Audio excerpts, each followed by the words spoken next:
कलिंग देश में शोभावती नाम का एक नगर है। उसमें राजा प्रद्युम्न राज करता था। उसी नगरी में एक ब्राह्मण रहता था जिसके देवसोम नाम का बड़ा ही योग्य पुत्र था। जब देवसोम 16 बरस का हुआ और सारी विद्याएं सीख चुका तो एक दिन दुर्भाग्य से वह मर गया। बूढ़े माँ बाप बड़े दुखी हुए। चारों ओर शोक छा गया। जब लोग उसे लेकर शमशान में पहुंचे तो रोने पीटने की आवाज सुनकर एक योगी अपनी कुटिया में से निकल कर आया। पहले तो वह खूब जोर से रोया, फिर खूब हंसा, फिर योग बल से अपना शरीर छोड़कर उस लड़के के शरीर में घुस गया। लड़का उठ खड़ा हुआ। उसे जीता देखकर सब बड़े खुश हुए। वह लड़का वही तपस्या करने लगा। इतना कहकर बेताल बोला, राजन, ये बताओ कि यह योगी पहले क्यों तो रोया, फिर क्यों हंसा? राजा ने कहा, इसमें क्या बात है? वह रोया इसलिए कि जिस शरीर को उसके माँ बाप ने पाला पोसा और जिससे उसने बहुत सी शिक्षाएं प्राप्त की, उसे छोड़ रहा था। हंसा इसलिए कि वह नए शरीर में प्रवेश करके और अधिक सिद्धियां प्राप्त कर सकेगा। राजा का ये जवाब सुनकर बेताल फिर पेड़ पर जा लटका। राजा जाकर उसे लाया तो रास्ते में बेताल ने कहा, हे राजन, मुझे इस बात की बड़ी खुशी है कि बिना जरा सा भी हैरान हुए तुम मेरे सवालों का जवाब देते रहे हो और बार बार आने जाने की परेशानी उठाते रहे हो। आज मैं तुमसे एक बहुत भारी सवाल करूंगा, सोचकर उत्तर देना।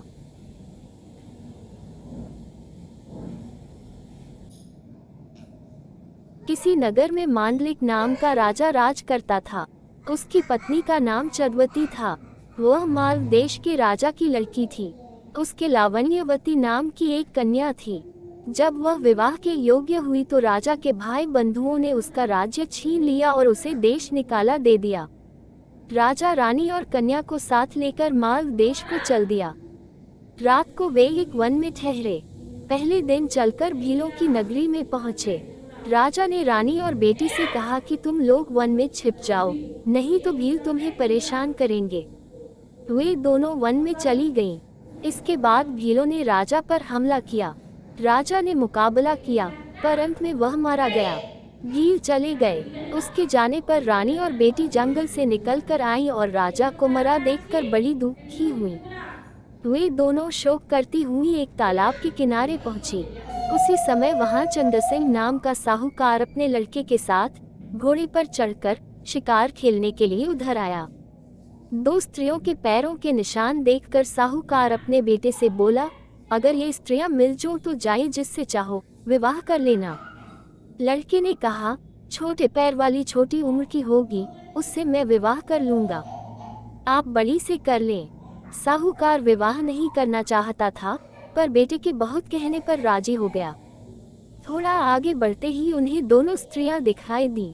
साहूकार ने पूछा, तुम कौन हो? रानी ने सारा हाल कह सुनाया। साहूकार उन्हें अपने घर ले गया। संयोग से रानी के पैर छोटे थे, पुत्री के पैर बड़े, इसलिए साहूकार ने पुत्री से विवाह किया। लड़के ने रानी से हुई और इस तरह पुत्री सास बनी और माँ बेटे की बहू। उन दोनों के आगे चलकर कई संतानें हुई। इतना कहकर बेताल बोला, राजन, बताए, माँ बेटी के जो बच्चे हुए उनका आपस में क्या रिश्ता हुआ? ये सवाल सुनकर राजा बड़े चक्कर में पड़ा। उसने बहुत सोचा, पर जवाब न सूझ पड़ा, इसलिए वह चुपचाप चलता रहा। बेताल ये देखकर बोला, राजन, कोई बात नहीं है, मैं तुम्हारे धीरज और पराक्रम से खुश हूँ। मैं अब इस मुर्दे से निकला जाता हूँ। तुम इसे योगी के पास ले जाओ। जब वह तुम्हें इस मुर्दे को सिर झुकाकर प्रणाम करने को कहे तो तुम कह देना कि पहले आप करके दिखाओ। जब वह सिर झुकाकर बतावे तो तुम उसका सिर काट लेना। उसका बलिदान करके तुम सारी पृथ्वी के राजा बन जाओगे। सिर नहीं काटा तो वह तुम्हारी बलि देकर सिद्धि प्राप्त करेगा। इतना कहकर बेताल चला गया और राजा मुर्दे को लेकर योगी के पास आया।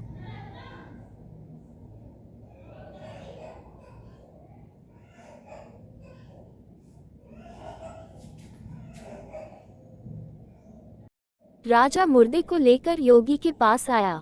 योगी राजा को और मुर्दे को देखकर बहुत प्रसन्न हुआ। बोला, हे राजन, तुमने ये कठिन काम करके मेरे साथ बड़ा उपकार किया है। तुम सचमुच सारे राजाओं में श्रेष्ठ हो। इतना कहकर उसने मुर्दे को उसके कंधे से उतार लिया और उसे स्नान कराकर फूलों की मालाओं से सजाकर रख दिया। फिर मंत्र बल से बेताल का आवाहन करके उसकी पूजा की। पूजा के बाद उसने राजा से कहा, हे राजन, तुम शीश झुकाकर इसे प्रणाम करो। राजा को बेताल की बात याद आ गई। उसने कहा, मैं राजा हूँ, मैंने कभी किसी को सिर नहीं झुकाया। आप पहले सिर झुकाकर बता दीजिए। योगी ने जैसे ही सिर झुकाया, राजा ने तलवार से उसका सिर काट दिया। बेताल बड़ा खुश हुआ, बोला, राजन, ये योगी विद्याधरों का स्वामी बनना चाहता था, अब तुम बनोगे। मैंने तुम्हें बहुत हैरान किया है, तुम जो चाहो सो मांग लो। राजा ने कहा, अगर आप मुझसे खुश हैं तो मेरी प्रार्थना है कि आपने जो 24 कहानियाँ सुनाई वे और 25वीं ये सारे संसार में प्रसिद्ध हो जाएं और लोग इन्हें आदर से पढ़े। बेताल ने कहा, ऐसा ही होगा। ये कथाएं बेताल 25 के नाम से मशहूर होंगी और जो इन्हें पढ़ेंगे उनके पाप दूर हो जाएंगे। ये कहकर बेताल चला गया। उसके जाने के बाद शिवाजी ने प्रकट होकर कहा, राजन, तुमने अच्छा किया जो इस दुष्ट साधु को मार डाला। अब तुम जल्दी ही 7 द्वीपों और पाताल सहित सारी पृथ्वी पर राज्य स्थापित करोगे। इसके बाद शिवाजी अंतर्धान हो गए। काम पूरे करके राजा शमशान से नगर में आ गया। कुछ ही दिनों में वह सारी पृथ्वी का राजा बन गया और बहुत समय तक आनंद से राज्य करते हुए अंत में भगवान में समा गया।